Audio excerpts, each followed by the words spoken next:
Hello everyone, welcome back po sa ating YouTube channel. So in this video ay magsosolve po tayo ng isang math random problem in which ito po ay ibinigay sa atin through a private message ng isa sa ating mga subscriber sa ating official Facebook page. So without any further ado, let's now start. Leonardo is heading out again in his Bugatti Veyron. Once more, he drives from Pisa to Milan at an average speed of 380 kilometers per hour, and it takes him 45 minutes. On the return journey, he gets stuck in traffic. The traffic jam is 10 kilometers long, and it takes him 1.5 hours to get through. After this, he drives another 60 kilometers in slow-moving traffic at 40 kilometers per hour, after which Leonardo can resume his route as normal. In total, his average speed on both trips measures 114 kilometers per hour.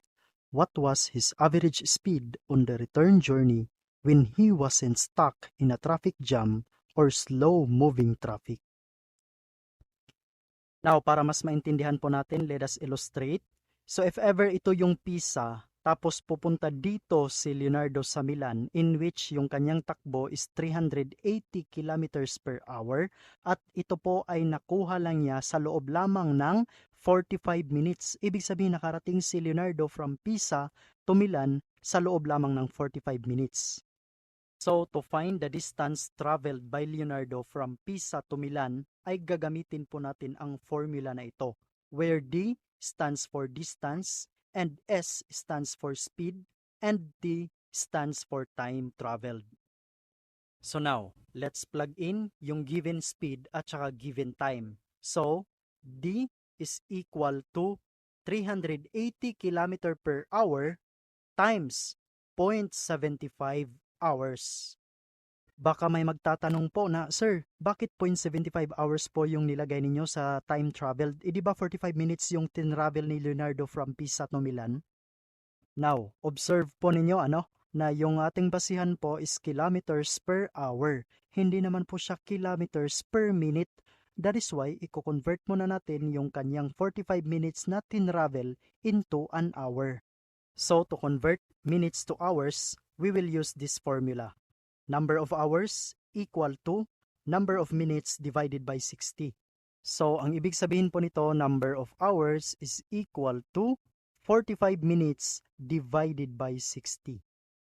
So now, let's divide 45 by 60. So, as what we can see, hindi naman po natin pwedeng i-divide yung 60 kay 45. Lacking po. So, let's add 0 here. So, this means 450 divided by 60. So, this is 7. So, 7 times 60, and that is equal to 420. Hindi po tayong pwedeng mag-8 dito kasi 60 times 8, 480 na po. Lagpas na siya ng 450. So, 7 lang. So, that means 450 minus 420, and that is equal to 30. So, 30 divided by 60, hindi naman siya pwede. Mag-add ulit tayo ng another 0. So, bring down 0. So, that means 300 divided by 60, and that is equal to exactly 5. 5 times 60, and that is equal to 300. So, 300 minus 300, and that is equal to 0. That means 0.75 yung ating sagot. At ang ibig sabihin din pala nito na yung 45 minutes daw na tinravel ni Leonardo is just equivalent to 0.75 hours. That is why 0.75 hours yung ginamit natin, hindi 45 minutes. Kasi dapat hours po ang gagamitin natin, hindi minutes. So now, let's multiply 380 by 0.75. So this is 0. 8 times 5, and that is 40. Carry 4. 3 times 5, and that is 15, plus 4, and that is 19. 7 times 0, and that is 0. 8 times 7, and that is equals to 56. So, carry 5. 3 times 7, that is 21, plus 5, so 26. So, 0, 0, 9 plus 6, and that is 15, carry 1. 1 plus 1, 2 plus 6, and that is 8. Okay, so that means 285 kilometers yung distance from Pisa to Milan.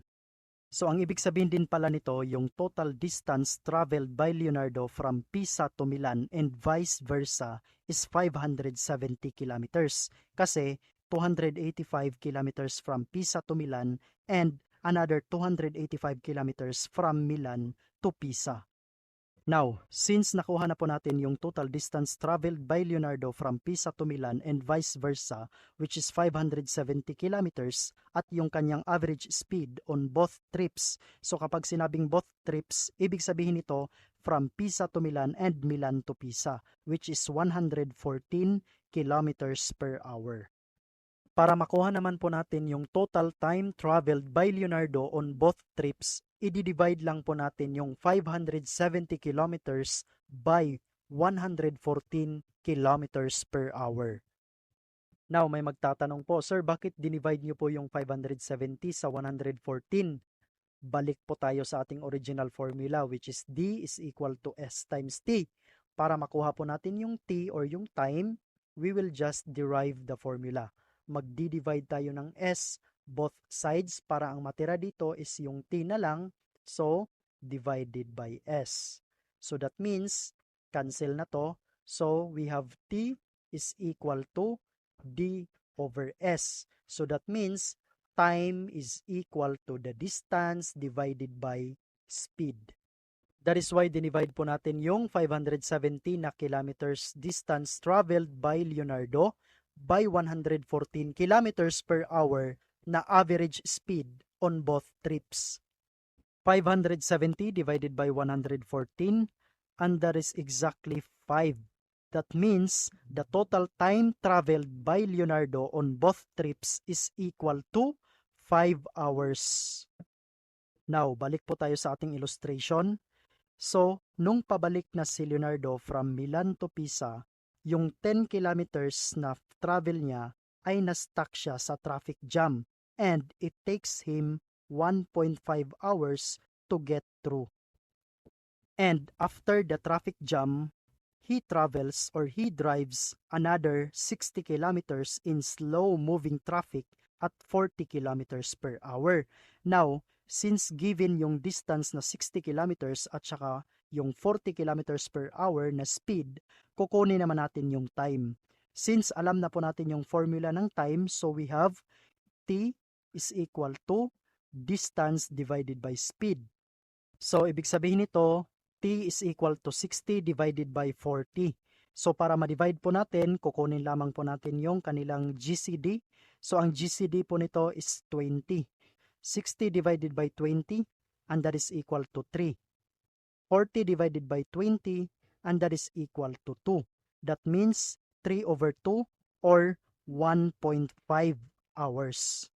So, ang ibig sabihin pala nito, ang na-consume daw ni Leonardo dito sa 60 kilometers na ito na slow-moving traffic at a speed of 40 kilometers per hour ay 1 oras at kalahati. And as we all know, the total time traveled ni Leonardo from Pisa to Milan is 0.75 hours. So, we have 0.75 hours plus 1.5 hours nung pabalik na siya na may traffic jam plus another 1.5 hours dito sa 60 kilometers na slow-moving traffic plus X kasi hindi pa natin alam kung ilang oras ang ginugol niya dito. And this is all equal to 5 hours. Kasi alam naman natin, di ba, na yung total time traveled balikan, back and forth na, is 5 hours. So, ibig sabihin, this is all equal to 5 hours. So, 1.5 plus 1.5 and that is equal to 3. Plus 0.75 and that is equal to 3.75 hours. So, that means 3.75 hours plus X hours is equal to 5 hours. And to find X, let's subtract 3.75 hours on both sides. So we have 3.75 hours minus 3.75 hours plus X hours is equal to 5 hours minus 3.75 hours. So this is 0. So that means X is equal to 5 minus 3.75. So yung X natin is 1.25 hours. So this means yung time na ginugol pala ni Leonardo at this distance is 1.25 hours. As we all know, the distance from Milan to Pisa is 285 kilometers. So, para makuha natin yung distance dito, we will subtract 60 and 10 sa 285 kilometers. That means 285 kilometers minus 70. So, this is equal to 215 kilometers. So, ibig sabihin, itong distance dito is 215 kilometers. Now, di ba ang ipinapahanap po sa atin is yung average speed on the return journey nung hindi daw siya na-stuck sa traffic jam or sa slow-moving traffic. So, ang ibig sabihin pala nito, ipinapahanap sa atin yung average speed ni Leonardo dito sa distance na ito. Kung anong bilis ng takbo niya nung hindi na siya na-stuck sa traffic jam or sa slow-moving traffic. Since alam na po natin yung distance nito, di ba, which is 215 kilometers, at saka yung time na ginugol ni Leonardo dito sa distance na ito, which is 1.25 hours, so, para makuha natin yung speed, balik muna tayo sa ating original na formula, which is D is equal to S times T. So, para makuha natin yung S or yung speed, magdi-divide lang tayo ng T both sides. So, divided by T, divided by T. So, this is cancelled out. So that means S or speed is equal to distance divided by time. So let's plug in the given distance and the given time. So we have S is equal to 215 kilometers divided by 1.25 hours. So now let's divide 215 by 1.25. So para ma-divide po natin, let's move the decimal point para pareho na silang whole number. So this will become 125. That means 215 divided by 125. And that is equal to 1. 1 times 125 and that is 125. 215 minus 125 and that is equal to 90. 90 divided by 125, so hindi siya pwede. So magdadagdag tayo ng isang 0, so bring down 0. So 900 divided by 125 and that is equal to 7. 7 times 125 and that is equal to 875. So 900 minus 875 and that is equal to 25. Then 25 divided by 125, so hindi po siya pwede. So let's add another 0.